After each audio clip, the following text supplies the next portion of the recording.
Olá, concurseiros e concurseiras, tudo bem com vocês? Como é que vocês estão? Como andam os estudos?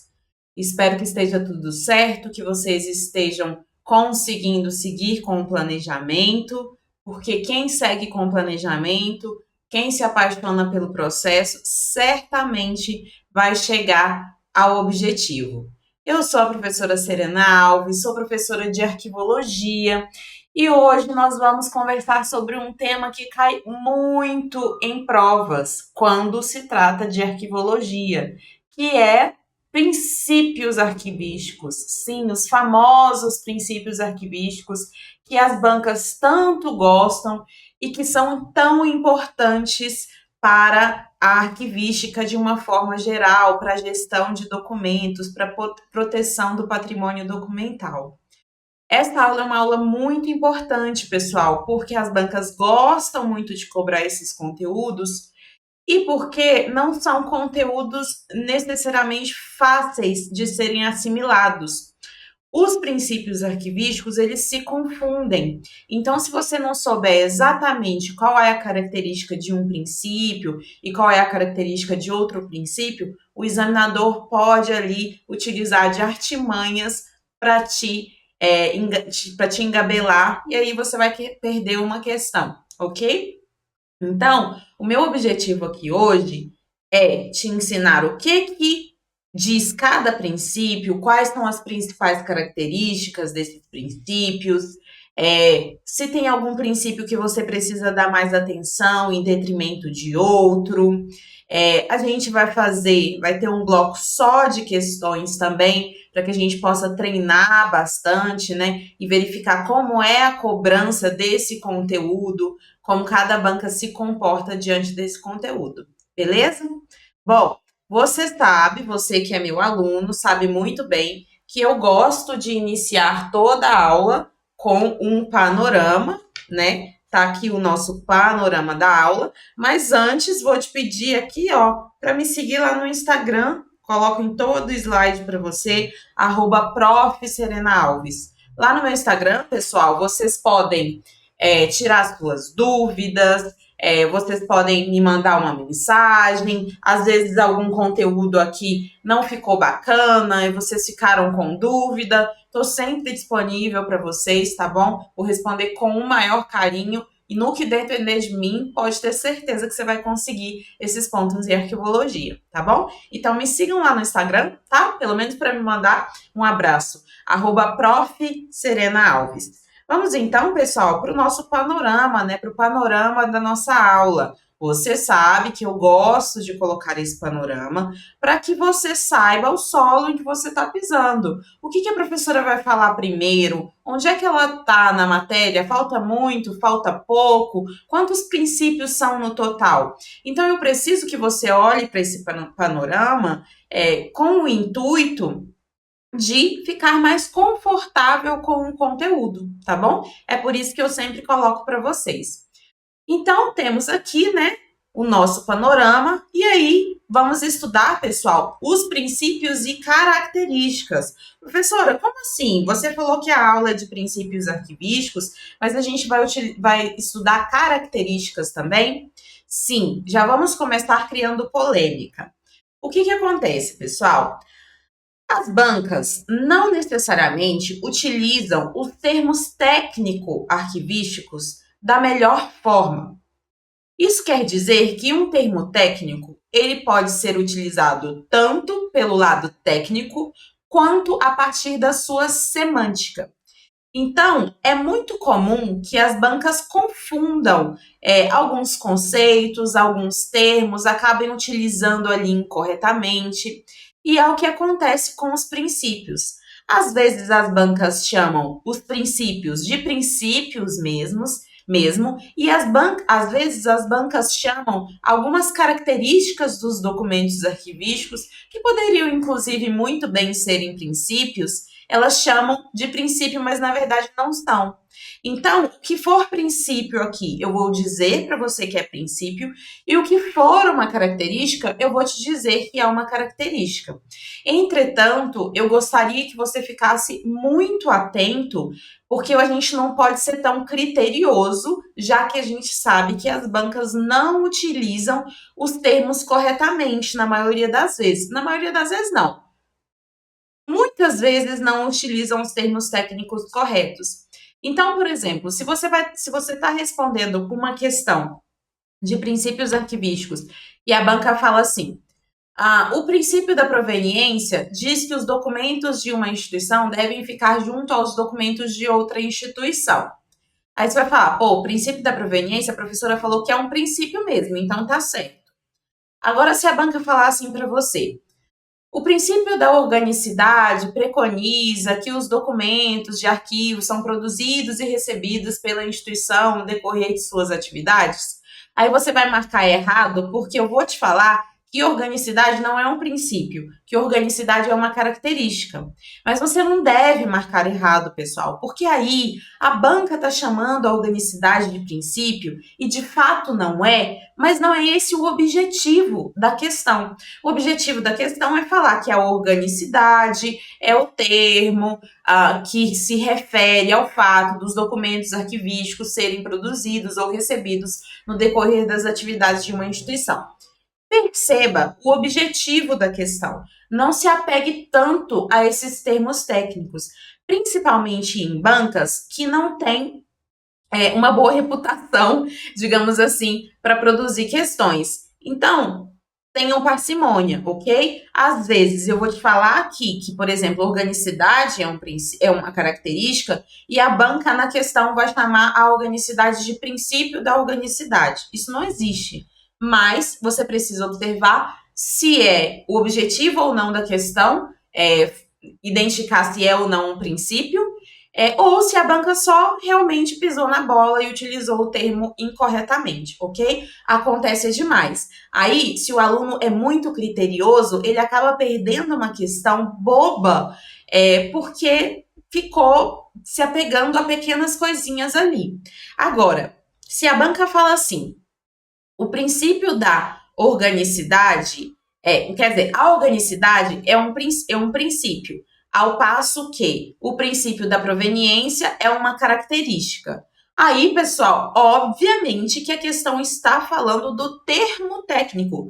O objetivo dela é te dizer o seguinte: isso aqui é um princípio, isso aqui não é um princípio, entendeu? Aí sim você vai se ater à questão técnica de ser ou não um princípio, de ser ou não uma característica, ok? Aí você vai realmente ser bem criterioso. Do contrário, tenham paciência, porque o objetivo aqui não é a gente dizer que a banca está certa, que a banca está errada. O objetivo aqui é a gente passar, é a gente marcar a bolinha correta, a gente marcar a alternativa correta, angariar pontos suficientes para que a gente possa passar naquele concurso, certo? Então, vamos ter parcimônia, não vamos ser tão cri-cris assim e vamos observar o comportamento da banca, principalmente ao produzir uma questão, tá bom? Às vezes, pessoal, em concurso público, a gente tem que se despir um pouco dos nossos valores e dos nossos conhecimentos. Vou te dar um exemplo. Eu sou arquivista. Eu me formei pela Universidade de Brasília, sou bacharel em arquivologia. Quando eu comecei a estudar para concurso público, pessoal, eu fiquei chocada, porque nada do que eu aprendi na faculdade batia com o que as bancas estavam cobrando nas questões que cobravam arquivologia. E aí, o que eu faço? Eu vou ficar brigando com a banca? Eu vou ficar falando, eu sou arquivista, eu sei do que é isso, o que é aquilo, eu sou formada, isso aqui tá errado. Não, a gente não vai fazer isso.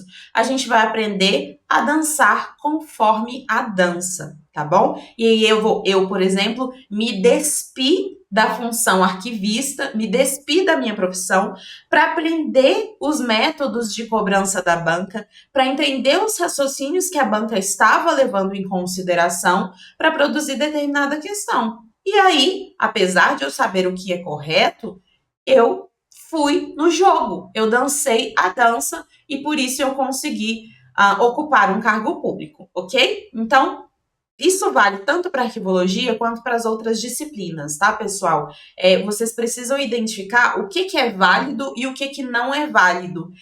O que faz sentido ou não se apegar, tá bom? Porque, lembre-se, no final, o seu objetivo é só acertar a questão, tá bom?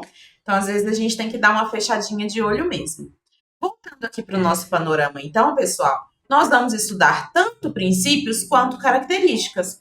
Quando for princípio, eu vou te falar que é princípio, quando for característica, eu vou te falar que é característica, mas você vai ter parcimônia ao resolver as questões, tá bom?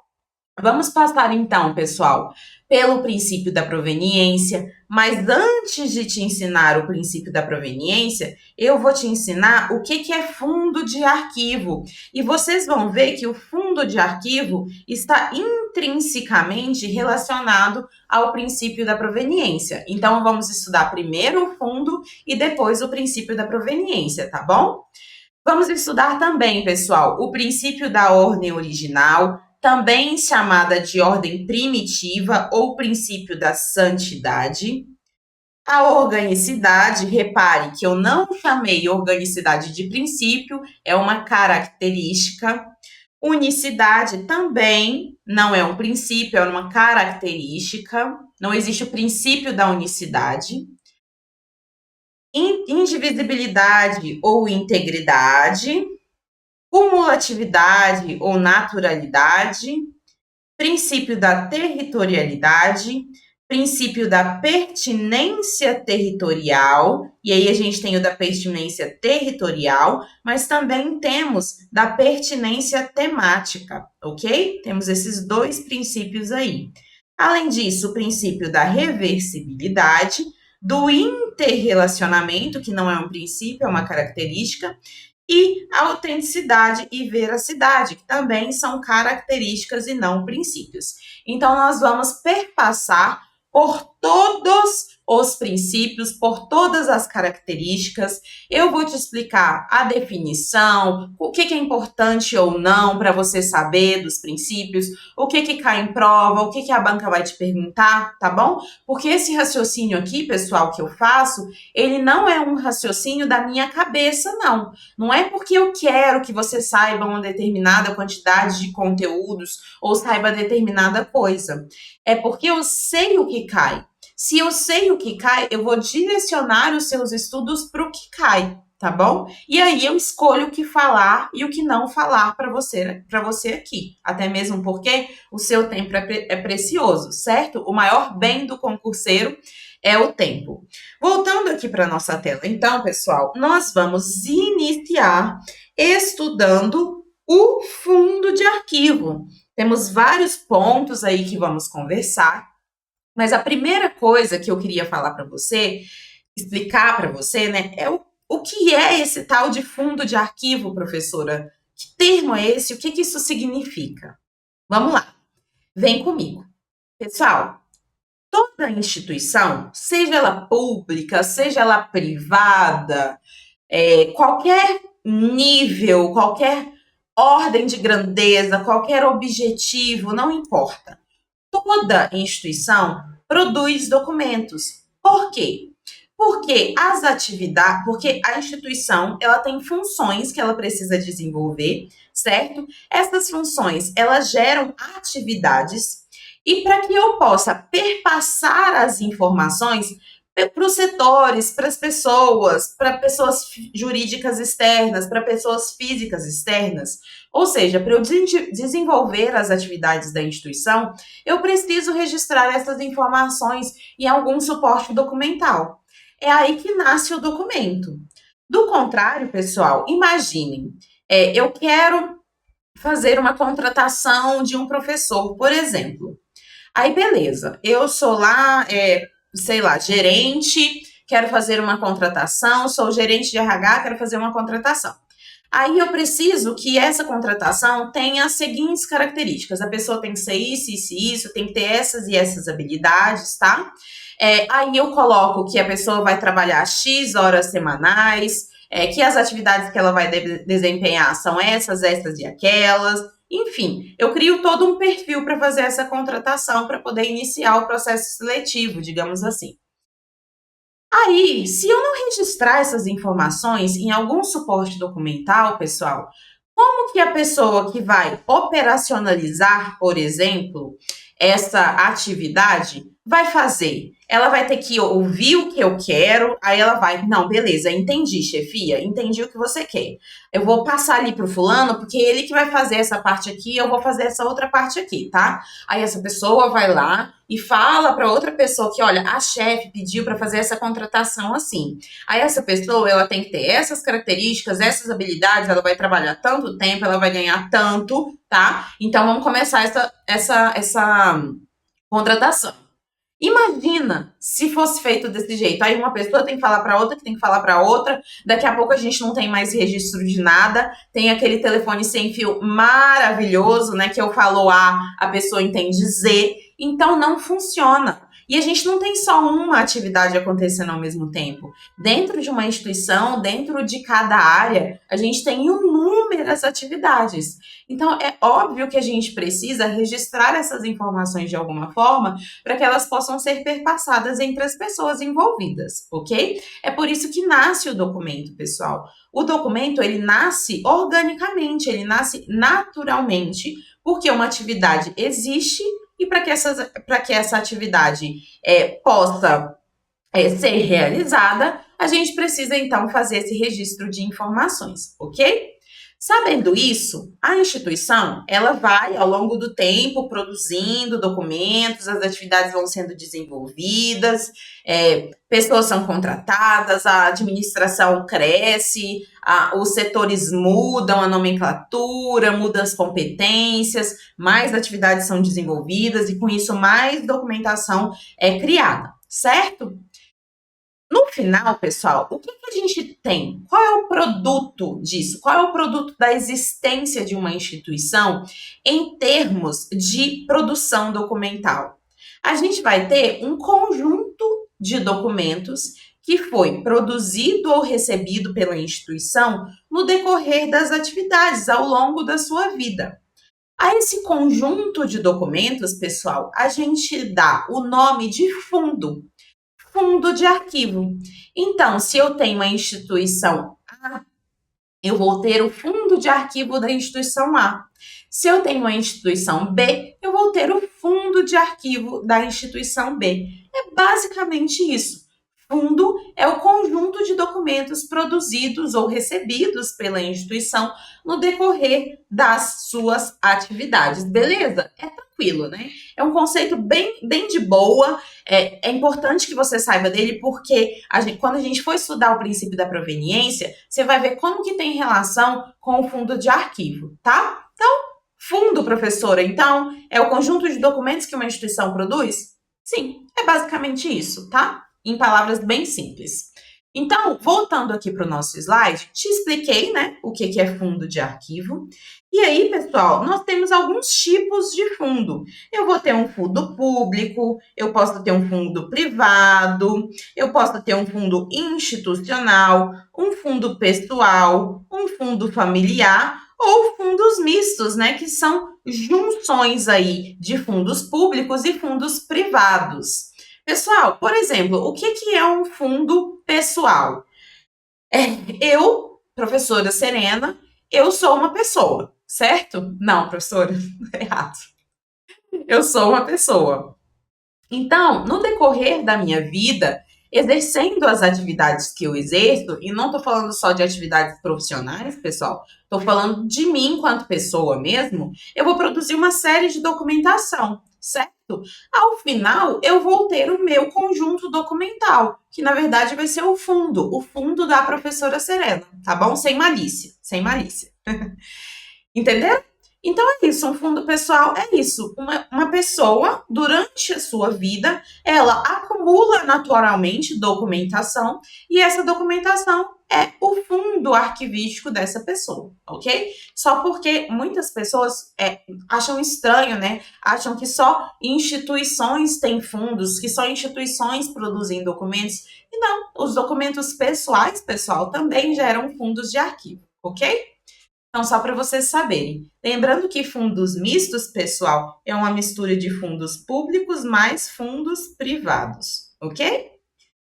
Aí tem um outro conceito para trazer para você que é muito importante: os conceitos de fundos abertos e o conceito de fundos fechados, pessoal. O que é um fundo aberto e o que é um fundo fechado? Imagine que a instituição A, por exemplo, é, vamos pegar aí o Ministério da Economia, por exemplo. O Ministério da Economia foi criado, está lá desenvolvendo as suas atividades ao longo dos anos, a documentação está sendo produzida, está sendo recebida, as atividades institucionais estão sendo desenvolvidas, e aí o Ministério da Economia vai gerar o seu conjunto documental ao longo da sua história, certo? Esse conjunto documental a gente chama de fundo arquivístico. Então, a gente tem o fundo arquivístico do Ministério da Economia. Esse fundo, pessoal, do Ministério da Economia, ele vai ser aberto enquanto a instituição ainda estiver ativa, enquanto a instituição ainda estiver desenvolvendo as suas atividades, ok? A partir do momento que o Ministério da Economia passe a não existir, a partir do momento que se extinguiu o Ministério da Economia, como acontece muito nos governos brasileiros, certo? O Ministério ele deixa de existir de um governo para outro. Esse fundo documental do Ministério da Economia, ele passa a ser um fundo fechado. Então, um fundo aberto é aquele fundo que contém documentos de uma instituição que ainda está em atividade. Um fundo fechado, por sua vez, é um conjunto de documentos produzidos ou recebidos pela instituição enquanto a instituição ainda estava ativa, tá bom? O que é importante que a gente saiba disso? Você precisa saber que um fundo aberto pode receber documentação. Afinal, a instituição está ativa, as demandas estão sendo realizadas e, portanto, eu sempre posso colocar mais documentos nesse fundo, tá bom? Mas eu também tenho o caso, pessoal, de um fundo fechado. E no fundo fechado, eu não posso inserir mais informações. Eu não posso inserir mais documentos. Por quê? Porque o fundo está fechado. A instituição não desenvolve mais atividades, ela não existe. O Ministério da Economia foi extinto, tá bom? Aí eu não posso colocar mais documentos nesse fundo, não. A não ser exceção. A não ser que o documento que eu queira inserir no fundo fechado tenha sido produzido ou recebido no decorrer das atividades do Ministério da Economia enquanto ele ainda estava ativo. Vamos supor que o Ministério da Economia foi extinto e tal, o fundo foi fechado, beleza. Só que tem um documento, por exemplo, caixas de documentos, digamos assim, que não foi incluído lá no fundo, que não estava lá, sei lá, estava em algum lugar do prédio e ninguém sabia que aquela documentação estava lá. E aí, fechou o fundo, o que faz? Joga fora? Não. Aí sim, esses documentos podem ser incorporados ao fundo fechado. Entretanto, isso só acontece pelo fato desses documentos terem sido produzidos ou recebidos pela instituição no decorrer das atividades da instituição, tá bom? Então, tem exceção aí. Se a banca te perguntar que fundos fechados nunca podem receber documentos, essa afirmação está incorreta. Porque a regra geral é que os fundos fechados não podem receber mais documentos. Mas a gente tem uma exceção, que é a não ser que esses documentos tenham sido produzidos ou recebidos pela instituição no decorrer de suas atividades, tá bom? Então, importantíssimo aí essa observação. Voltando aqui para o nosso slide, pessoal, Já expliquei, né, o que é fundo aberto, o que é fundo fechado. Eu coloquei algumas nuances que as bancas sempre perguntam e que é importante que você saiba. Primeira nuance: o que acontece com o fundo quando uma instituição deixa de existir? O que acontece com o fundo quando uma instituição deixa de existir? Esse R aqui está sobrando. Vamos supor, então, que o Ministério da Economia foi extinto, não existe mais FNI, esse fundo passa a ser fechado, mas e aí, professora? O que a gente faz com esse fundo? Esses documentos, pessoal, eles vão ser recolhidos pela instituição arquivística pública na esfera de competência. Então, por exemplo, o Ministério da Economia, ele faz parte do Poder Executivo Federal. E a instituição arquivística pública na esfera de competência do Poder Executivo Federal é o Arquivo Nacional. Por esse motivo, o Arquivo Nacional vai ser responsável por recolher esses documentos que compõem o fundo fechado no Ministério da Economia. Sacaram?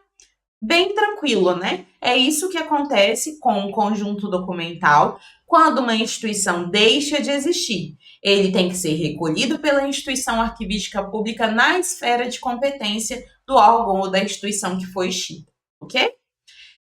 Entretanto, tem uma exceção aí. Se, por exemplo, a gente tem um outro ministério, vamos chamar de Ministério das Finanças, digamos assim. E esse Ministério das Finanças foi criado após a extinção do Ministério da Economia, no nosso exemplo, e o Ministério das Finanças passa a desenvolver as mesmas atividades que o Ministério da Economia desenvolvia, aí esse fundo de arquivo, ele não vai ser recolhido para o arquivo público da esfera de competência da instituição, não. Aí, pessoal, essa documentação, esse fundo fechado, ele vai ser recolhido pelo Ministério das Finanças, porque agora o Ministério das Finanças absorveu as atividades do Ministério da Economia, ok? É isso aí que acontece. Professor, então eu vou ter dois fundos lá no Ministério das Finanças? Eu vou ter o fundo do Ministério da Economia e eu vou ter o fundo do Ministério das Finanças? Sim, nós vamos ter dois fundos. Entretanto, é importante que essa documentação nunca se misture, sob pena da gente desrespeitar o princípio da proveniência, que é o princípio que a gente vai estudar daqui a pouquinho, sob pena da gente desrespeitar o princípio da ordem original, tá bom? Porque quando você mistura dois fundos, você perde o contexto de produção, você perde a forma de produção, você não sabe o que é de um, o que é de outro. Se as atividades se confundem, é pior ainda, porque é aí que não se sabe qual instituição que produziu. Então, o recolhimento de fato é feito. Entretanto, apesar da gente fazer esse recolhimento, apesar da gente ter dois fundos na instituição nova, digamos assim, eu preciso fazer uma delimitação entre o que é do fundo do Ministério da Economia e o que é do fundo do Ministério das Finanças, ok? Bem facinho. Coloquei uma próxima nuance aqui para você, que na verdade a gente vai entender daqui a pouco, mas já vou dar uma palhinha. O princípio da proveniência é desrespeitado, pessoal, no caso, no exemplo que a gente está dando aqui, se uma instituição encerra suas atividades e outra instituição absorve essas atividades, a gente pode unir os dois fundos delimitando-os, certo? E aí, a gente está desrespeitando o princípio da proveniência se a gente fizer essa união? A resposta é não. Por quê? Primeiro eu vou te explicar o que é o princípio da proveniência rapidinho, porque a gente vai falar dele daqui a pouco. O princípio da proveniência, ele preconiza que os documentos de uma instituição, eles não podem ser misturados aos documentos de outra instituição. Mas eu acabei de falar para você que O Ministério da Economia foi extinto, o Ministério das Finanças passou a existir com as atribuições do Ministério da Economia, portanto, o conjunto documental fundo arquivístico do Ministério da Economia pode ser absorvido pelo Ministério das Finanças, certo? E aí eu te falo, mas não pode misturar, não, dois fundos de acordo com o princípio da proveniência. Os documentos de uma instituição não podem ser misturados aos documentos de outra instituição. E aí, eu estou desrespeitando o princípio da proveniência se eu de fato fizer essa mistura de fundos? A resposta é não, eu não estou desrespeitando, justamente por causa da delimitação que eu falei para vocês que é necessário que exista, pessoal. Eu, de fato, estou unindo dois fundos, mas eu não estou misturando a documentação. O que é do fundo do Ministério da Economia é do fundo do Ministério da Economia. O que é do fundo do Ministério das Finanças é do fundo do Ministério das Finanças, tá bom? E esses documentos, eles não se confundem, tá bom? Por isso a gente não está desrespeitando o princípio da proveniência. Vamos voltar aqui para o nosso slide, então. A resposta aqui, né, vou colocar para que você tenha bem claro, a resposta é não. Pessoal, como é que a gente organiza, né, os fundos da instituição? A gente pode organizar a partir da sua estrutura, a partir das suas funções e a partir de temas. Então, eu posso ter um fundo que é organizado a partir da estrutura organizacional da instituição, né? Como que essa instituição está hoje organizada em termos de organograma mesmo? Eu tenho uma diretoria, embaixo dessa diretoria eu tenho coordenações, embaixo das coordenações eu vou ter gerências, embaixo das gerências eu vou ter uma outra coisa. Pois é, esse fundo, ele pode ser organizado de acordo com a estrutura organizacional, tá bom? Uma outra forma, conforme a gente viu aqui no slide, é a gente organizar a partir das funções, né? Os fundos, eles podem ser funcionais. Como é que é isso, professora? Eu faço uma organização a partir das funções, das atividades que a instituição desenvolve. Então, se é uma instituição de educação, eu posso separar, por exemplo, o fundo por ensino, pesquisa, extensão, digamos assim, se for uma universidade, por exemplo. Então, essa organização ela pode ser feita, sim, a partir da ideia da função, ok? Da instituição. Ainda tem uma terceira possibilidade, que é o fundo arquivístico ser organizado por temas. Como que isso funciona, pessoal? Aí já é outros 500, porque daí escolhe-se organizar o fundo a partir de assuntos que são interessantes. Então, por exemplo, eu vou organizar aqui os fundos, os conjuntos documentais que constam nesse fundo e que tratam sobre a pessoa X, Y ou Z, por exemplo, ou sobre uma determinada atividade, ou sobre uma época da instituição. Isso é uma organização por tema. Esse fundo organizado a partir da temática, ele é muito interessante para o pesquisador, mas para a instituição, pessoal, não é. Por quê? Quando a gente organiza por temas, a gente acaba interferindo no contexto de produção e de custódia desses documentos. Então, é importante que o arquivo seja uma fonte da realidade. Quando a gente começa a criar mecanismos ali de organização que não correspondem com a realidade de produção, da realidade da origem da produção, aí a gente começa a ter alguns problemas, a gente perde o contexto. E o contexto é extremamente importante para que a gente saiba se os documentos de fato tem ali, foram produzidos, em que momento foram produzidos, por quem, com qual objetivo, tá bom? A gente acaba perdendo essa organicidade. Voltando então aqui para o nosso slide, você já sabe o que é fundo, você sabe quais são os tipos de fundo que eu posso ter, lembrando que o fundo misto é uma união da parceria, união não, né? É uma união das instituições públicas e das instituições privadas.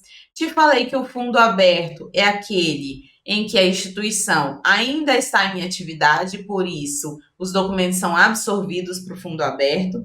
Te falei que o fundo fechado não pode receber documento, mas a gente tem uma exceção aqui, né? E a exceção é: se os documentos foram produzidos ou recebidos no decorrer das atividades da instituição, eu posso sim recolher esses documentos, ainda que os arquivos estejam fechados, que os fundos estejam fechados.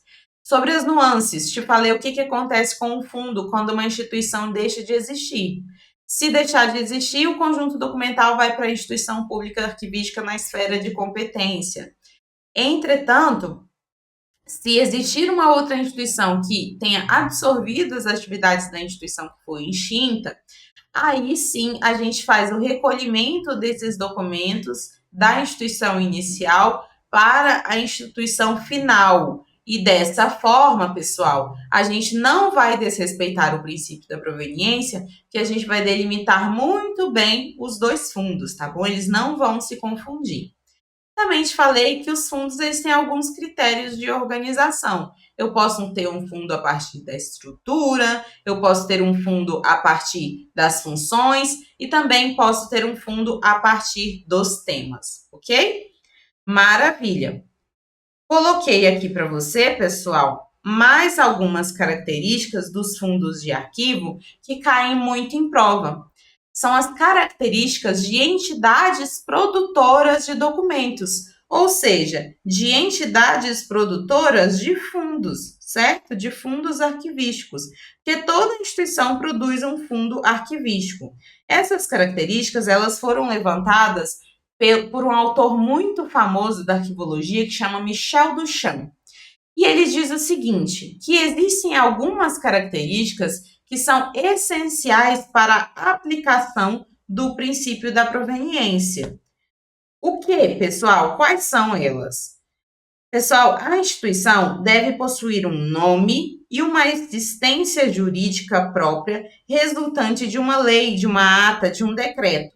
Então, tem que existir algum normativo que diga que aquela instituição existe. Ela tem que ter, pessoal, uma existência jurídica própria. Ela tem que ter um nome. E essa instituição pode estar numa lei, numa ata, num decreto, não importa. Algum normativo tem que dizer que aquela instituição é uma instituição para que a gente tenha um fundo arquivístico, ok? Ponto 2. Deve possuir atribuições prévias e estáveis, definidas por um texto tendo valor legal. Então, as atribuições são tão importantes quanto o nome e a existência jurídica para que eu tenha, então, uma instituição válida e tenha, portanto, um fundo arquivístico. Número 3. Sua posição na hierarquia administrativa deve ser definida pela ata que lhe deu origem. Então, a ata, o normativo que deu origem à instituição, deve estar definido na hierarquia, né? A posição na hierarquia deve estar definido nessa ata. Então, por exemplo, se eu tenho uma posição na hierarquia X, ela deve constar nessa ata que deu origem à instituição. Além disso, tem que ter uma chefia responsável e a organização interna deve ser conhecida e fixada num organograma.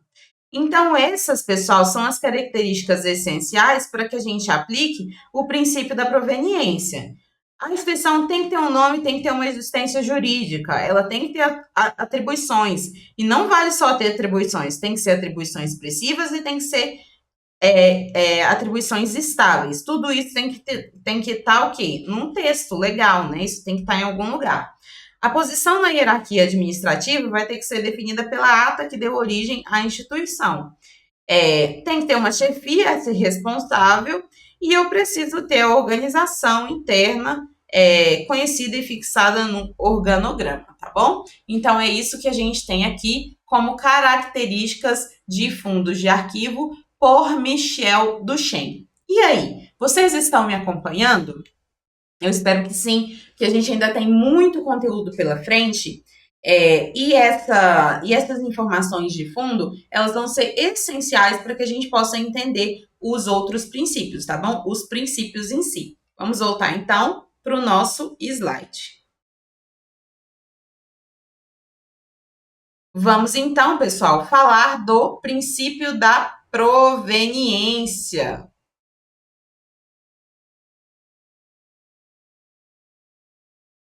O princípio da proveniência preconiza que os documentos de uma instituição, eles não podem ser misturados aos documentos de outra instituição. Ou seja, o fundo arquivístico da instituição A não se mistura com o fundo arquivístico da instituição B, certo? Por isso que eu precisava explicar para você o que é esse tal de fundo, né? Senão ia chegar aqui e ia falar fundo, você ia falar fundo, professor, o que é isso?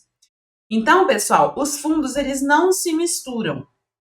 O princípio da proveniência, ele preconiza que os documentos de uma instituição, eles devem ficar juntos a essa instituição, tá bom? De forma a preservar o contexto de produção dessa documentação. Então, veja que eu coloquei aqui para você que, respeitando o princípio da proveniência, a gente tem a manutenção e organização de acordo com a origem, pessoal. Se eu respeito, ou seja, se eu não misturo os documentos de um fundo com os documentos de outro fundo, pessoal, eu vou fazer o quê? Eu vou fazer com que o conjunto documental não perca a sua organização inicial, que o conjunto documental não perca a manutenção do seu contexto de produção, tá bom? Então a gente acaba respeitando a origem desses documentos, o contexto de produção, e aí, obviamente, esse ato de respeitar vai fazer com que a documentação tenha valor, certo? Não fique dispersa. Pessoal, o princípio da proveniência diz que os fundos não se misturam. Então, isso quer dizer que eu consigo preservar o contexto original e o resultado disso, pessoal, é uma compreensão maior, então, da função e da finalidade da instituição, justamente o que eu acabei de falar aqui para vocês. As bancas gostam de cobrar que o princípio da proveniência, ele tem 2 graus, pessoal. O primeiro grau é o próprio princípio da proveniência e o segundo grau é o princípio da ordem original. Então, o primeiro grau, os documentos, os fundos documentais de uma instituição não podem se misturar aos fundos documentais de outras instituições. Por quê? Porque os documentos produzidos ou recebidos por uma instituição no decorrer de suas atividades devem ficar juntos a essa instituição. O princípio da ordem original, por sua vez, ele vai dizer, pessoal, que os documentos, eles devem ser produzidos, que os documentos, eles devem ser produzidos e o seu contexto de produção, ele deve ser preservado. Então, quer dizer que eu devo preservar os documentos de uma forma material e de uma forma intelectual. Quer dizer que a ordem de produção é importante. Quer dizer que o fato de uma solicitação de férias vir antes da autorização de férias, materialmente e intelectualmente, eu consigo manter a ordem original e por isso eu consigo manter o contexto. Por isso que o princípio da proveniência ele tem os 2 níveis, o próprio princípio da proveniência e o princípio da ordem original, tá bom? E as bancas adoram cobrar isso. Esse princípio da proveniência também é chamado, pessoal, de princípio de respeito aos fundos. O que quer dizer o princípio de respeito aos fundos? Quer dizer que eu devo manter os documentos sem se misturarem com outros documentos. E o que diz o princípio da proveniência? Que eu devo manter os documentos em um mesmo fundo. Ora, manter no mesmo fundo e não misturar os documentos de fundos diferentes não quer dizer basicamente a mesma coisa, certo? Por isso que o princípio da proveniência também é chamado de princípio de respeito aos fundos, ok? Não misturar e manter é a mesma coisa, tem a mesma finalidade. Por isso, o sinônimo aí de princípios que as bancas gostam e gostam demais, ok? Pessoal, vamos então, já que vocês já entenderam tudo sobre o princípio da proveniência, né? Entenderam que os documentos produzidos ou recebidos por uma instituição devem ficar juntos a essa instituição, que, respeitando o princípio da proveniência, eu estou mantendo o contexto de produção, ou seja, eu estou protegendo as funções e as atividades da instituição, todo o contexto de produção dentro dessas funções, dessas atividades. Te expliquei também que o princípio da proveniência também é chamado de princípio de respeito aos fundos. Por quê? O princípio da proveniência diz que os documentos produzidos ou recebidos por uma instituição devem ficar juntos a ela. E o princípio de respeito aos fundos diz que o fundo A não deve misturar com o fundo B. Não misturar algo e manter os documentos é a mesma coisa. Não misturá-los ou mantê-los junto à instituição é basicamente a mesma coisa. Por isso que princípio da proveniência igual ao princípio de respeito aos fundos. Então, entendido, né? Todo mundo está na mesma página aí. Vamos para o próximo princípio, que é o princípio da cumulatividade ou naturalidade. Pessoal, esse princípio diz que os arquivos são formados de maneira natural e contínua no decorrer das atividades de uma pessoa e de uma entidade, e não de forma artificial ou deliberada. Os documentos são acumulados e não colecionados, tá bom? Ao longo do tempo, como consequência das atividades rotineiras, refletindo funções, ações, decisões da entidade produtora. Então, lembra que a gente conversou que os documentos de uma instituição, eles só são produzidos, eles só existem porque existe a instituição, essa instituição precisa desenvolver certas atividades e por esse motivo nós criamos os documentos, certo? Nós produzimos a documentação. Você está vendo que esse documento ele só é produzido porque existe a instituição, existe uma atividade que precisa ser desenvolvida? Isso aí, pessoal, é um processo natural de produção de documentos. Eu só produzo porque tem toda uma situação por trás. Então, não é algo pensado, não é algo que eu manipulo.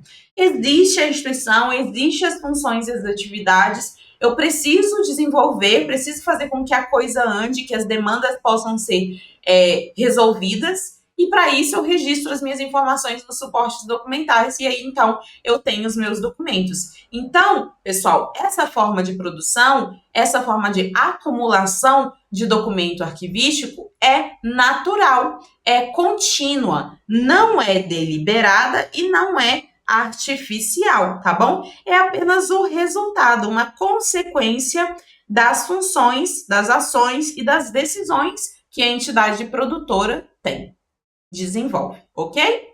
Eu falei para você, chamei atenção aqui para o termo acumulados, porque os documentos arquivísticos, de fato, são acumulados naturalmente. Eles não são colecionados. Documentos colecionados são documentos biblioteconômicos e museológicos. Aqui a gente não tem uma coleção, a gente tem uma acumulação natural. É bem diferente, tá bom? O termo coleção não dá a impressão, não é nem impressão, por definição, quando eu coleciono algo, eu tenho a intenção de colecionar algo, certo? Eu tenho a intenção de reunir esses livros aqui atrás de mim. Isso aqui é uma coleção, é a minha coleção de livros. É diferente dos meus documentos. Os meus documentos pessoais, eles são produzidos ou recebidos durante a minha vida, porque coisas estão acontecendo comigo e isso tudo precisa ser registrado em algum suporte documental, tá bom? Aí vai formando, acumulando naturalmente a minha documentação, o meu fundo arquivístico, ok?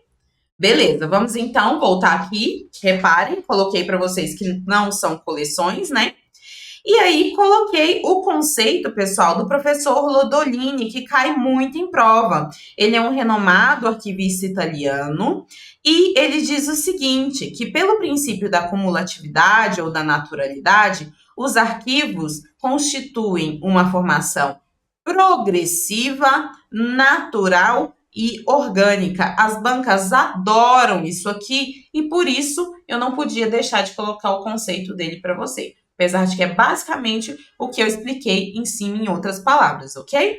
E o que quer dizer, professora, que os documentos são uma acumulação progressiva? Quer dizer que a documentação vai se acumulando no decorrer das atividades, né? Então, a atividade existe, a documentação vai ser produzida. E naturais, o que quer dizer? Que a necessidade de criação, ela é espontânea, né? Ela não é artificial, ela não é deliberada. E o que quer dizer com orgânicos? Quer dizer que a produção documental, a acumulação de documentos, vai refletir a estrutura da instituição e vai refletir as funções. Por isso mesmo que os documentos arquivísticos exigem. Esse princípio da cumulatividade, da naturalidade, é bem facinho, né, pessoal? É só você pensar no objetivo dos documentos arquivísticos. Os documentos arquivísticos são muito diferentes de coleções de bibliotecas e de museus. A função dos documentos arquivísticos, a função é funcional, feio desse jeito mesmo. Eles são funcionais. É um conjunto documental funcional. Ele serve à administração, certo? As coleções de bibliotecas, por exemplo, não têm cunho funcional, pessoal. É diferente, tem outros objetivos. Tem objetivos culturais, objetivos de entretenimento, de informacional, entendeu? É diferente. Aqui não. Aqui eu tenho documentos arquivísticos, eles só são produzidos porque existe uma instituição. Essa instituição tem um objetivo, desempenha certas atividades, certo? Se relaciona com pessoas físicas ou jurídicas. E aí esses documentos são fruto, são reflexo dessas funções e dessas atividades. É isso que preconiza o princípio da cumulatividade ou da naturalidade. Beleza, professora, entendi direitinho. Passamos então pelo princípio da proveniência, passamos pelo princípio da cumulatividade ou naturalidade, e agora vamos para o princípio da territorialidade, professora. O que diz esse princípio? Pessoal, esse princípio, ele vai dizer que os documentos, eles devem ser preservados no território de produção da instituição que os produzem. Então, se eu produzo documentos em Brasília, se a minha instituição é em Brasília, os documentos devem ficar em Brasília, na instituição, certo? É isso que diz o princípio da territorialidade. Há um respeito ao local de produção. Isso vai fazer com que o documento não se perca, com que não haja dispersão, certo? A questão da preservação no território também vai fazer, pessoal, com que o contexto geográfico e o contexto administrativo de produção e de recepção nos dê uma ideia de em que época esse documento foi produzido, o que estava acontecendo nesse local, o que acontece nessa região que, porventura, pode ter afetado as atividades dessa instituição. Então, manter esses documentos no local em que eles foram criados, no território em que eles foram criados, nos ajuda a entender a partir da questão geográfica, a partir da questão administrativa, situacional naquele momento, nos ajuda a ter mais informações sobre aquele conjunto documental que foi produzido. Então, é um plus aí aplicar o princípio da territorialidade, ok? Em relação à questão do valor jurídico e do valor histórico, eu também tenho um plus aí, né, digamos assim, na questão de valores jurídicos e históricos, porque cada época tem uma situação jurídica em vigor, e aí a gente, com certeza, aliado à questão geográfica, administrativa, ao local de produção, a gente tem um histórico que vai nos ajudar a compreender esse conjunto documental, facilitando o processo de preservação, ok? Beleza, professora, entendi. Vamos para o próximo ponto. A dispersão, pessoal, pode prejudicar a integridade do patrimônio documental. Então, o princípio, ele vai evitar isso aqui, ó. Ele vai evitar que o patrimônio documental, ele seja prejudicado, o seu contexto seja perdido por causa dessa alocação de documentos. Em questão de soberania nacional, também o princípio da territorialidade também atua, né? Os documentos, eles não, se a gente tem uma questão de nacional, de soberania nacional, proteger esses documentos nos locais em que eles foram produzidos vai fazer com que essa documentação ela não seja dispersada para as pessoas que não podem ter o poder dessa documentação. Então, é uma questão de soberania nacional em alguns casos, tá bom? O patrimônio arquivístico público brasileiro deve ficar aonde? No Brasil, ok? De uma forma geral, tá, pessoal? Beleza, então sabemos o que é o princípio da territorialidade agora, vamos para o princípio da pertinência territorial. O princípio da pertinência territorial é um desdobramento do princípio que a gente acabou de estudar, que é o princípio da territorialidade. E ele diz o seguinte: os documentos devem ser transferidos para a custódia de arquivos com jurisdição arquivística sobre o território ao qual se reporta o seu conteúdo, sem levar em conta o lugar em que foram produzidos. Aqui, pessoal, aqui eu levo em consideração o conteúdo, eu não levo em consideração o local. Por isso que o princípio da pertinência territorial é um desdobramento do princípio da territorialidade. Entretanto, o objeto de cada um deles é diferente. Pelo princípio da pertinência territorial, eu vou manter os arquivos no território ao qual se reporta o conteúdo. Então, se eu produzo um documento que está se referindo a Brasília por algum motivo, essa documentação teria que ficar em Brasília. É completamente o contrário do que diz o princípio da territorialidade, né? Pelo princípio da territorialidade, os documentos eles devem ser custodiados, né? Eles devem ficar guardados no seu local de produção, né? Na instituição que o produziu.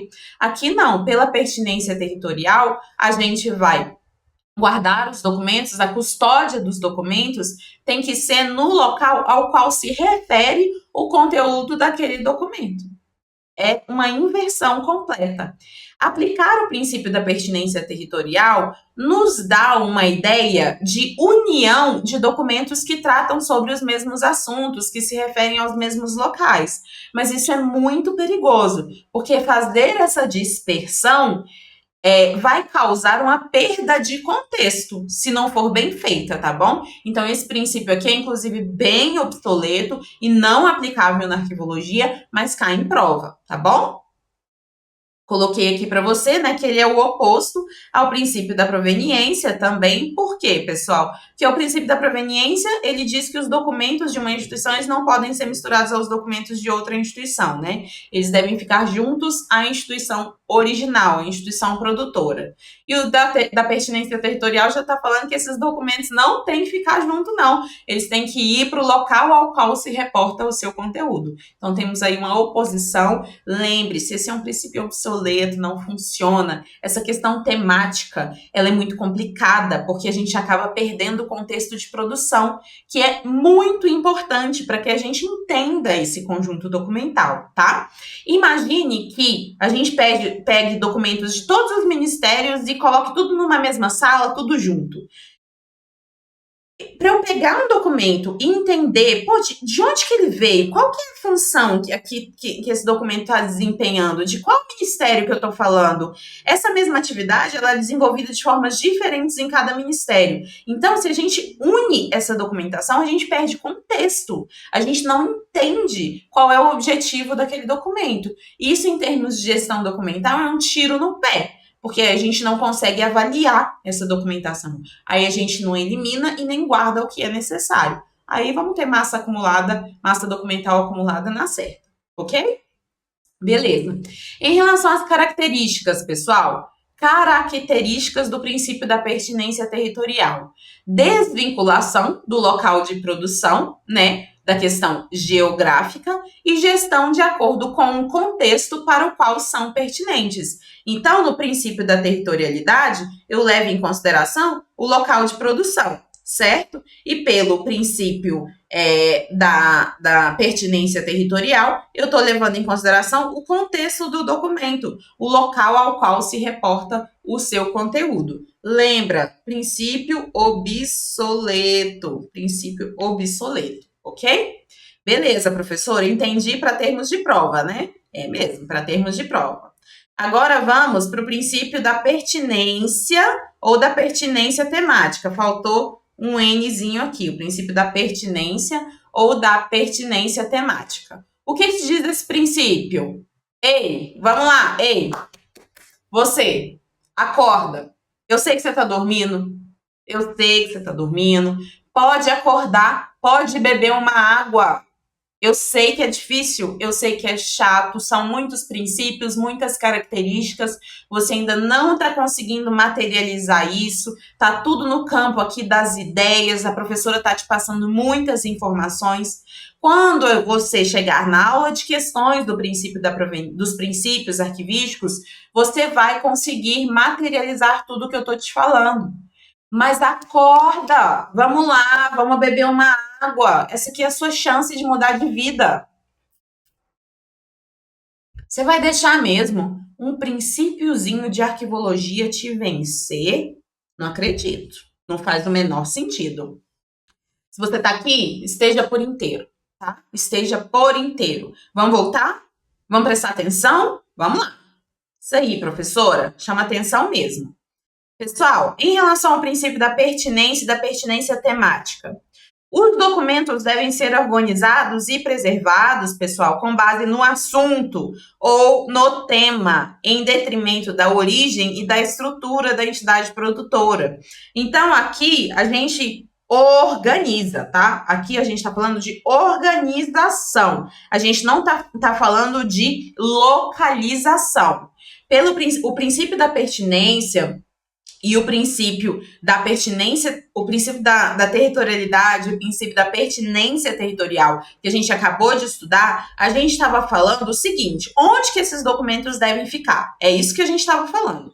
Agora, aqui não. No princípio da pertinência ou da pertinência temática, a gente está falando da organização dos documentos e da preservação dos documentos. É completamente diferente, tá bom? E como é que eu organizo e preservo? Com base no assunto, com base no tema do documento, em detrimento da origem, em detrimento da estrutura da entidade produtora. Perigosíssimo isso aqui também, tá, pessoal? Porque é subjetivo demais. Quando eu analiso um documento, eu tenho uma interpretação. Se você analisar o mesmo documento, você vai ter outra interpretação. E isso é muito perigoso quando a gente está falando de organização de documentação. Porque imagine, se eu estou seguindo uma linha de raciocínio para organizar e você que está dando continuidade ao meu trabalho está seguindo outro raciocínio para organizar. E aí, como é que vai ficar? Vai virar um balaio de gato, né? Então, por isso que esse princípio é bem controverso também, tá bom? Não levar em consideração a origem, não levar em consideração estruturas, funções e as atividades e levar em consideração assuntos ou temas para fazer organização é bem complicado. Características, então, organização por tema, né? Foco no conteúdo. Facilita a pesquisa, professora? Sim, facilita a pesquisa. Por quê? o pesquisador, o interessado, ele não vai chegar lá no arquivo permanente, por exemplo, e falar assim para você: ah, eu quero os documentos que reflitam a função X da entidade, tá bom? Da instituição. A pessoa não vai fazer isso. Você faria isso? Você nem sabe que funções, que atividades são essas. Você nem sabe como é que funciona a estrutura da instituição. Você vai chegar e vai falar o quê?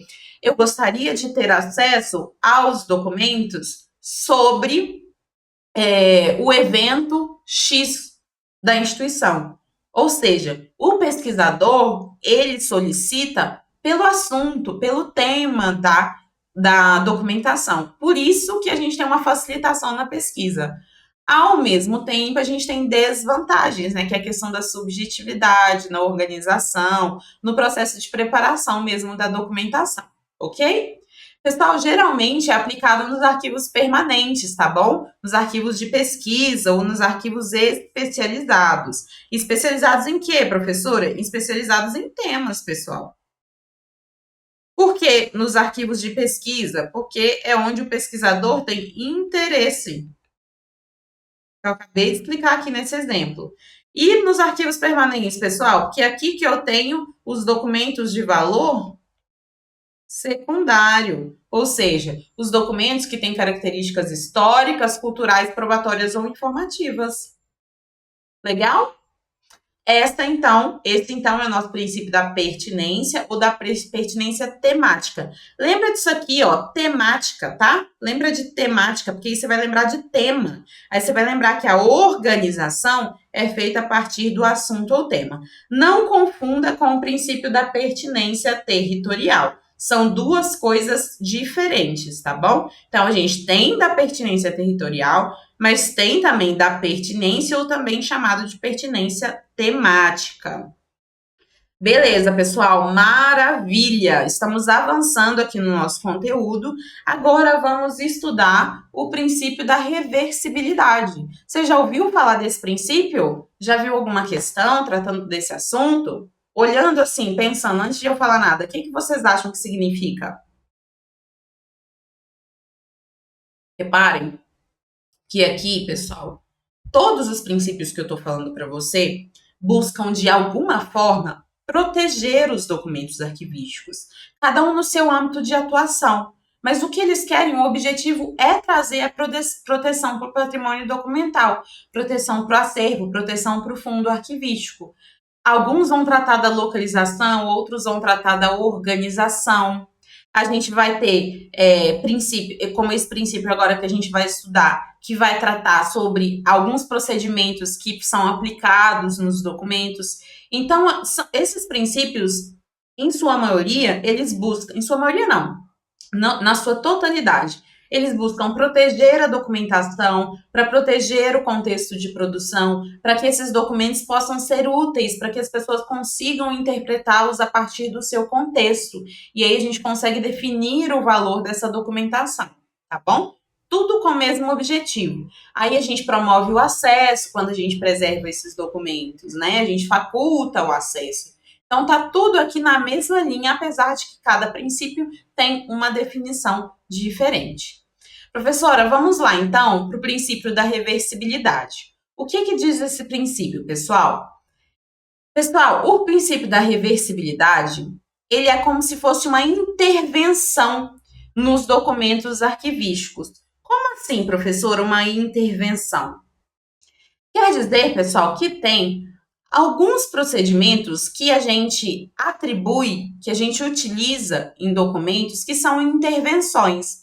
Por exemplo, quando eu vou restaurar um documento em suporte papel, por exemplo, eu estou interferindo, certo? Eu estou intervendo na questão do suporte documental. E aí, o princípio da reversibilidade, ele diz que a gente precisa, de alguma forma, reverter ou desfazer essas técnicas e esses métodos que são aplicados nos documentos. Então, técnicas como técnicas de restauração, técnicas de conservação, técnicas de digitalização, né, o processo de digitalização, tudo isso são intervenções que são feitas nos documentos arquivísticos, certo? O princípio da reversibilidade, ele diz que qualquer ação que for empreendida nesses documentos, ela deve ser feita sim, não tem problema, mas ela deve ser feita de forma que ela possa ser revestida ou que ela possa ser desfeita, caso novas técnicas ou métodos mais adequados sejam desenvolvidos no futuro. Então, imagine que eu tenho um documento que foi deteriorado, por exemplo, por água, ok? Teve uma enchente e deteriorou o documento. Eu vou lá e aplico técnicas de restauração para fazer com que esse documento chegue o mais perto possível do seu estado original, do seu estado inicial, certo? As técnicas que eu vou aplicar nesses documentos, de acordo com o princípio da reversibilidade, deveriam ser técnicas que eu pudesse reverter em algum momento, caso surja uma nova possibilidade, uma nova ideia de restauração desse documento que faça mais sentido do que a que eu já apliquei, entendeu? É basicamente isso. Reversibilidade, reverter, voltar, desfazer o método que eu utilizei para conservação, para preservação, para alguma técnica de mudança de suporte, ok? É isso que o princípio diz. Exemplo, pessoal, ao utilizar materiais de preservação, devem ser escolhidos produtos que não causem danos permanentes, né, e que possam ser removidos se necessário. Maravilha? É um princípio bem tranquilo, né? Não tem nada de difícil, não. Quais são as características? Minimiza os riscos de danos permanentes, né? A aplicação desse princípio minimiza os riscos de danos permanentes. Justamente, pessoal, porque a gente aplica técnicas, métodos que podem ser revertidos ou que podem ser desfeitos, tá bom? Por isso que a gente tem uma minimização dos riscos de danos permanentes. Não é que não vai ter, é que a gente diminui o risco. Proteção à condição original, pessoal. Se eu aplico o princípio da reversibilidade, isso quer dizer que a técnica que eu aplico, ela pode ser revertida, ou seja, eu posso voltar para o estado original do documento, do suporte documental. Por quê? Porque existe atualização de técnicas, né? Porque pode surgir técnicas novas, novidades tecnológicas que vão ser melhor para fazer a questão da restauração, por exemplo, ou da conservação desses documentos. Então, a gente tem que estar preparado para isso. Isso é feito de qualquer jeito? Não, pessoal. Exige planejamento. E esse planejamento, ele tem que estar documentado, tá bom? Tudo documentado para que a gente saiba o que foi feito nessa documentação, de modo que a gente possa reverter esse processo. E aí, vocês acharam fácil? Vocês acharam difícil? Eu acho esse princípio bem tranquilo.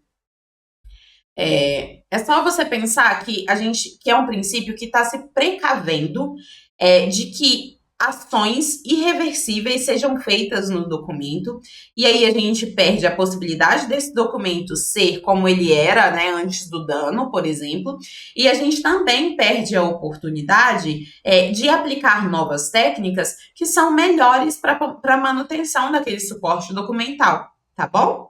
É uma precaução, mais uma vez, é um princípio protetor. Todos os princípios arquivísticos, eles são princípios protetores, pessoal. Eles só são criados para proteger a documentação. Pense nisso que daí você vai se dar bem.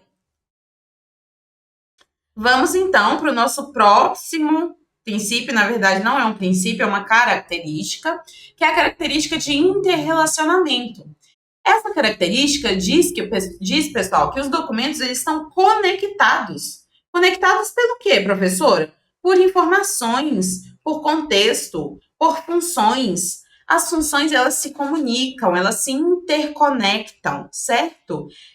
Principalmente quando a gente está falando de uma instituição única, que tem objetivos específicos, e aí tem cada área para lidar com uma parte desse objetivo, com uma parte dessas atividades. Entretanto, óbvio que essa documentação ela vai se comunicar. ela vai ter interrelacionamento.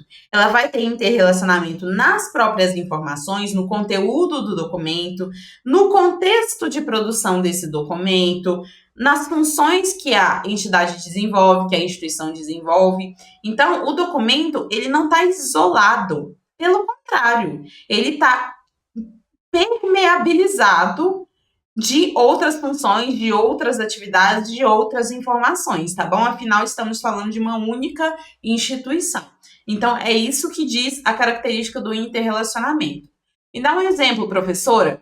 Documentos como relatórios, atas de reunião e correspondências que fazem parte de um processo administrativo ou de uma decisão organizacional.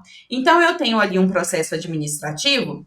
Vamos supor que tem alguém sofrendo um PAD, tem um servidor sofrendo um PAD. Dentro do PAD, eu vou ter diversos tipos de documentação, diversas provas. Eu vou ter atas de reunião, eu vou ter relatórios, eu vou ter, por exemplo, relatórios de testemunhas, eu vou ter documentos que comprovem o fato, eu vou ter a solicitação de abertura do PAD, enfim, eu tenho diversos documentos que são diferentes, certo?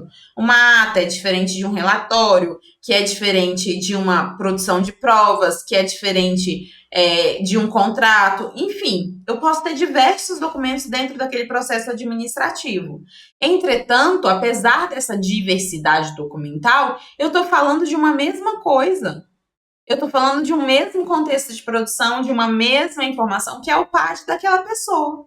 Então, por isso que a característica de interrelacionamento, pessoal, é inegável quando a gente está falando de documento arquivístico, tá? Seria impensável um documento ser produzido ou recebido dentro de uma instituição se não houvesse um contexto, se não houvesse um interrelacionamento, ok? Beleza, professora, bem tranquilo. Quais são as características, pessoal, do interrelacionamento? Os documentos são únicos, sim, eles são únicos, mas dentro do contexto de produção. Os documentos arquivísticos são únicos, eles são sozinhos. Eu tenho uma ata, eu tenho um contrato, eu tenho um relatório, eu tenho um termo, eu tenho um ofício, eles são únicos, mas eles são únicos dentro do contexto de produção. Afinal, eu não tenho só um relatório, eu não tenho só um contrato na instituição, eu tenho vários tipos documentais, tenho várias espécies documentais iguais. Entretanto, elas são únicas dentro desse contexto de produção específico. Esse relatório, dentro de um PAD, está dentro do contexto do PAD, e aí ele é um documento único dentro daquele contexto de produção. Bem facinho, né? Beleza. Referências cruzadas, pessoal, ajuda demais, né? Às vezes a gente está com um conjunto documental ali que tem tudo a ver com outro conjunto documental e a gente precisa fazer essas referências cruzadas para a gente ir criando, né, um mapa de relações, um mapa de interrelacionamento da documentação produzida pela instituição. A própria estrutura da organização reflete o interrelacionamento. Óbvio, eu tenho um organograma, e nesse organograma eu tenho uma diretoria em cima, e dentro da diretoria eu tenho gerências, dentro de gerências eu tenho coordenações, cada um está desenvolvendo a sua atividade ali, mas essas atividades, elas estão intrinsecamente ligadas. Então, a própria estrutura organizacional promove o interrelacionamento da documentação, ok? Passamos, então, por mais uma característica, né, agora, e vamos para a próxima característica, que é a característica de autenticidade, e costuma cair em prova. O que é essa característica da autenticidade, professora? Pessoal, um documento autêntico é aquele documento que é o que diz ser. Ele é o que diz ser. Então, se eu tenho um contrato, eu vou ter lá a estrutura de um contrato. E, normalmente, um contrato ele tem uma estrutura de cláusulas, tem um preâmbulo, a gente tem as partes do contrato, né, num cantinho superior direito, destacado, inclusive. A gente tem o objetivo do contrato, a gente tem assinaturas, enfim, essa é a estrutura de um contrato, certo? Se um documento segue a estrutura formal de produção, quer dizer que eu tenho um documento autêntico. Então, um documento autêntico é aquele que é o que diz ser. Ah, professora, entendi. Então, a estrutura, ela é importante. Se eu tiver toda a estrutura referente a um contrato, eu tenho um documento autêntico. Aí, as informações que estão lá dentro têm que corresponder à realidade para que eu possa considerar um documento autêntico, certo? Errado. Eu disse para você que a estrutura, os elementos de forma do documento são importantes para que ele seja autêntico, mas eu não falei nada sobre conteúdo. Eu posso fazer um contrato perfeito com a estrutura de contrato. Entretanto, se o conteúdo que tiver lá dentro fizer referência à realidade ou não, pouco importa para a gente em termos de autenticidade. A questão da veracidade do conteúdo é outra coisa. A autenticidade o documento é o que diz ser em termos de estrutura? Sim, então ele é um documento autêntico. O conteúdo condiz com a realidade? Não importa para a autenticidade, ok? Beleza. Então, um documento autêntico, pessoal, é aquele documento que é o que diz ser, né? Ele é o que ele diz ser em termos de estrutura. Em termos de estrutura, em termos de forma. Em termos de forma. Oh, professora, você escreveu errado? Escrevi. Em termos de forma, pessoal. Ok? Então, autêntico é um documento genuíno. É um documento original, com todas as características formais e todas as características estruturais que comprovam sua origem e integridade. Isso inclui aspectos como assinaturas, carimbos, datas, formatação, que confirmam que o documento é o que aparenta ser e foi produzido conforme padrões esperados, ok? Padrões esperados. O documento é o que aparenta ser. Exemplos. Uma ata de reunião pode ser autêntica se tiver a numeração correta, as assinaturas apropriadas, a datação adequada, se for apresentada no formato esperado para esse tipo de documento. Isso confirma que o documento foi criado e formatado de acordo com normas e procedimentos estabelecidos. Então, por isso que a gente tem um documento autêntico, tá bom? Em contrapartida, pessoal, nós temos aqui o conceito de veracidade. E o conceito de veracidade refere-se à verdade do conteúdo do documento. Um documento é verídico se o que está registrado nele corresponde fielmente aos fatos e eventos que descreve. Pessoal, eu posso ter uma ata de reunião, por exemplo, com toda a estrutura de uma ata de reunião. Tá lá as linhas numeradas, eu tenho assinaturas, eu tenho datação, segue uma estrutura de ata de reunião mesmo, aos dias tais, do mês tal, do ano tal, reuniram-se fulano de tal, enfim, a estrutura formal, ela pode existir, e aí eu vou ter um documento autêntico. Entretanto, se eu escrever a música da Xuxa dentro dessa ata de reunião, pessoal, eu ainda vou ter um documento autêntico, mas eu não vou ter um documento verídico, porque a veracidade está relacionada com o conteúdo do documento. Essa ata de reunião, o que está escrito nessa ata, foi o que realmente aconteceu nessa reunião? Se sim, eu tenho um documento verídico. Se não, eu tenho um documento autêntico, em termos de estrutura, mas eu não tenho um documento verídico em termos de conteúdo. Isso quer dizer, pessoal, voltando aqui para a nossa tela, que um documento ele pode ser autêntico, mas ele pode não ser verídico. E vice-versa. Eu posso ter um documento que é verídico, mas que não seja autêntico. Me dá um exemplo. Eu pegar, por exemplo, uma ata de reunião e querer colocar dentro da estrutura de um contrato. É incorreto fazer isso. A estrutura de uma ata de reunião ela é muito específica. Então, se ela foi produzida numa estrutura formal de contrato, aí é um documento que não é autêntico, mas é um documento que é verídico, porque as informações dos acontecimentos condizem com a realidade e estão registradas lá. Mas aqui a gente não tem uma ata, a gente tem um contrato, tá bom? Isso está incorreto. Então, voltando aqui para a nossa tela, um documento, pessoal, ele pode ser autêntico, mas não ser verídico e vice-versa, ok? Beleza, professor. Então, existe diferença entre veracidade e autenticidade, né? Lembra disso aqui. Autenticidade, forma, estrutura. Veracidade, lembra de verdade, de conteúdo. Professor, você está escrevendo errado de novo, gente. Tô maluca, escrevendo errado de novo.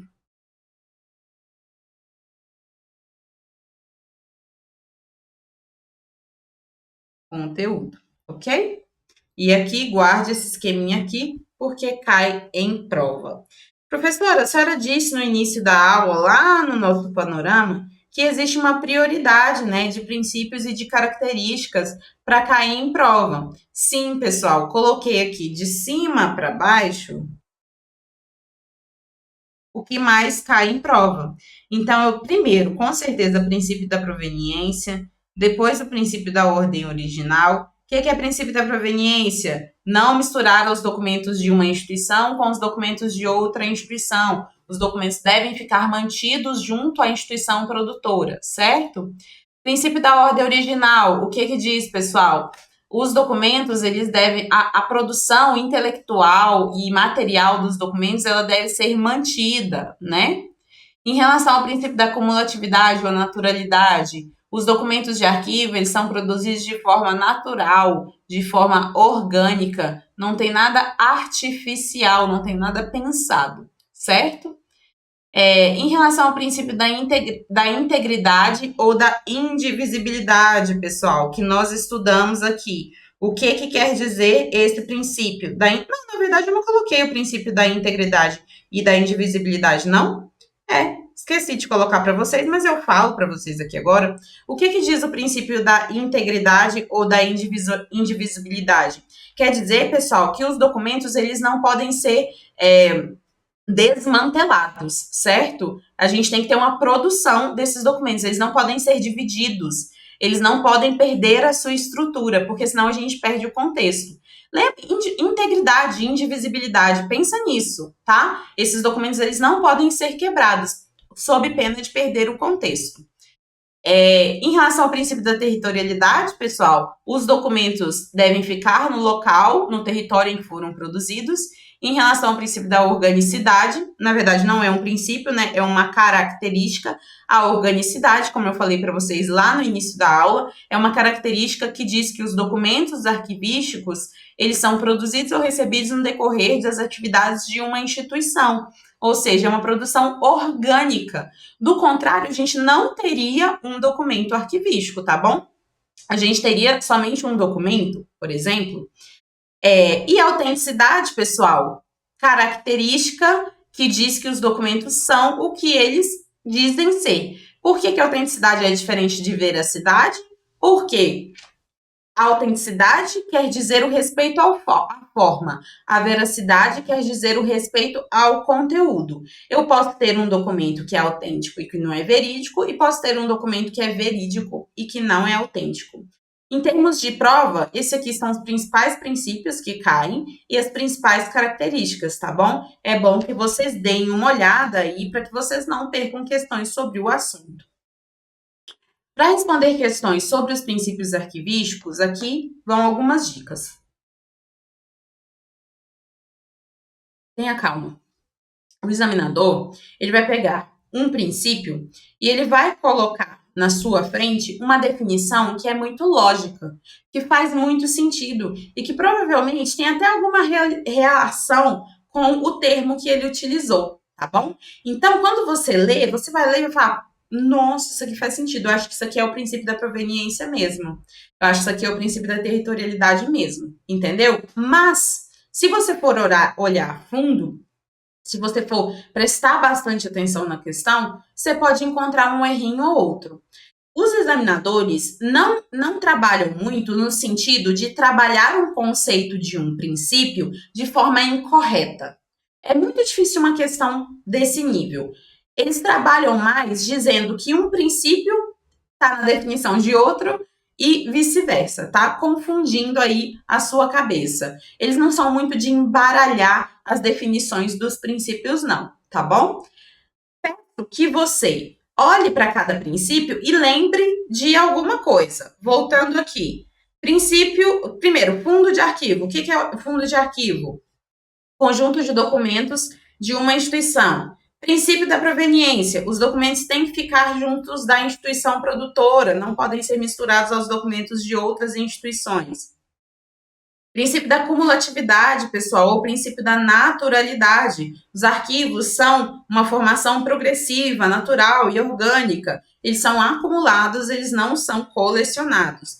Territorialidade, documentos no local do território de produção. Pertinência territorial, pessoal. É o contrário do princípio da proveniência, né? Aqui, a gente mantém os documentos de acordo com o local no qual se reporta o conteúdo.